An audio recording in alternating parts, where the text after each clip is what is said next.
Welcome to an episode of Barbin Saturdays, and yes, I'm quite aware it's not Saturday, but, I'm so behind on this series, I figured, I might as well try and get some work done on it, to try and catch myself back up. Probably ain't gonna be able to hold on to it for very long, though. This is one series that tends to depress me, because it just takes so long to get an episode done. I mean, sitting down and watching a movie for an hour and a half can be pretty tedious for me sometimes. Especially since the movies I tend to pick are stuff like this. Pinocchio. 3,000. And you just look at it and you're like, this is gonna be bad, ain't it? I mean, look at the designs of these characters. Look at them. Why does the evil villain mayor have plungers on his head? Like, are those meant to be robotic ears? And if it's the year 3000, why can't you build better ones that are smaller and look more like human ears? I know I'm pointing at the wrong character, but still. Then again, I can complain for days probably about the design of Whoopi Goldberg's character because she's doing the holographic fairy. Yeah, they even tried giving the fairy her face somewhat, but they twisted and distorted it to make it work. So it looks pretty awful, okay? I'm not gonna lie. I have to admit the CGI work in this film may be pretty good for 2004, but because their character designs are so bad, it just looks completely unappealing on an aesthetic level, which doesn't really help get anyone watching it immersed. When you're constantly going like, why does this look so awful?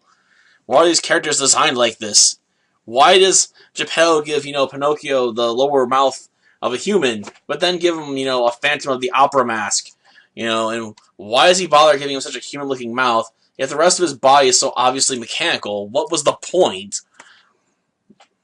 Like, was it just to be a baseline for when they did turn him into a real human boy? Like, well, we got the bottom of his jaw at least, I think we can easily extend the rest of it to make it work.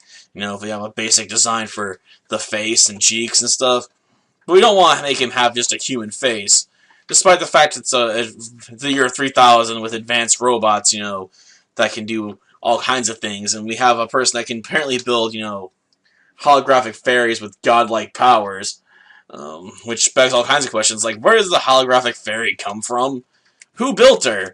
Who gave her these godlike powers? Because I'd really like to know. Like, seriously, who built her? And if no one built her, that's even weirder, because why would a supernatural being be based on, a fairy? Don't make much sense. Then again, you can argue the film itself doesn't make much sense. The whole point of Pinocchio was about morals and stuff, but when the kids are bad in this film, they're not really punished for it.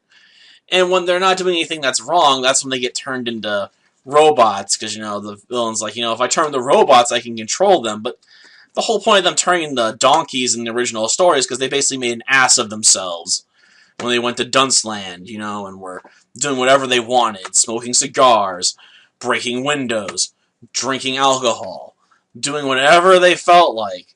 That's why they turned into asses, quite literally. I mean, that's how they behaved. That's what they were gonna be. That's the whole point of Dunceland. There's a whole symbolic message there. But with this film, you have the whale and stuff, for obvious references, but it doesn't mean anything. So what was the point? The whole main message of this film basically is about, we gotta save the environment. But why even try and tie that up into Pinocchio? It's just not gonna fit in any sense at all, because you can't really run those two plots simultaneously very well. So, yeah, it's a film that basically takes a fairy tale and tries to adapt it, but then adapts it poorly. Which sucks, because there's been other films that have basically taken the story of Pinocchio and done it better. Like AI and other films, there's just so many other stories about robots that become human, like Bicentennial Man. So it's not like the idea of having Pinocchio as a robot and becoming a real boy couldn't have worked. But it fails on so many levels here. It probably also doesn't help that the comedy in the film, which it tries to shove in quite a bit, doesn't really work. I mean, it's either really old and detestable, slapstick comedy that is so easy to read what's going to happen, it's just boring to watch. Or it's watching Spencer the Penguin here, flub his lines horribly. I mean, if I wanted to watch that, I'd go watch Sailor Moon's original dub and listen to some of Venus's great examples of how to royally screw up a line. When it rains, it snores! you're just left just wanting to bang your head on the table when you watch this film. Heck, I think at one point even one of the main villains like, did I just really say that? Yeah, he's like, I'm gonna turn you into a tin can, Pinocchio, and stuff you full of penguin meat. Like, Spencer's a robot. He doesn't have any penguin meat to put into him. Even if you did turn him into a tin can. And why would you turn him into a tin can anyway? Weren't you gonna turn him into scrap metal? Or spare parts?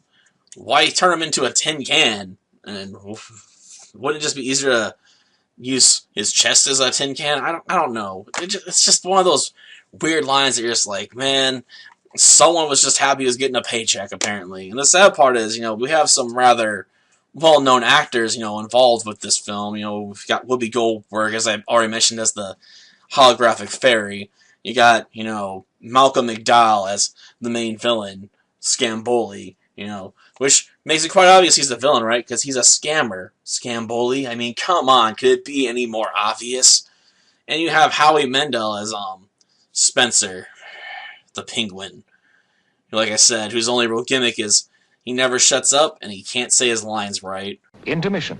I think the saying for this is I'm caught between a rock and a lard face. And that's why everyone tells him to shut up. They're like, zip it. Zip it good. When a problem comes along, you must zip it. Well, what? If they can make, bad lines like pasta la vista, I can definitely make a reference to zip it, okay? But yeah, as far as this film goes, maybe the little kids might find it more entertaining, but it's got nothing for an older audience to really grab onto. They won't really enjoy this one at all. Like, the closest thing we get to a double entendre or hidden joke for adults is watching, a police car numbered 42 drive itself into a giant TV screen right into the mayor's mouth. And the vehicle itself is pretty phallic to a certain extent, I believe, so yeah, we got that going for us, but that really ain't enough to carry this film. Honestly, I'd rather have a film about number 12, the cop that constantly gets screwed over by little kids. The grizzled old, cop that's been there on the force for years. He gets to meet his new car partner, 42. They gotta take someone out, and 42 has to sacrifice himself. It'd still be a better film than this one. Till next time, then. See ya. You have to break some rules to make an omelet. For the last time. Time? It's always time for a good cup of coffee. Thanks, House.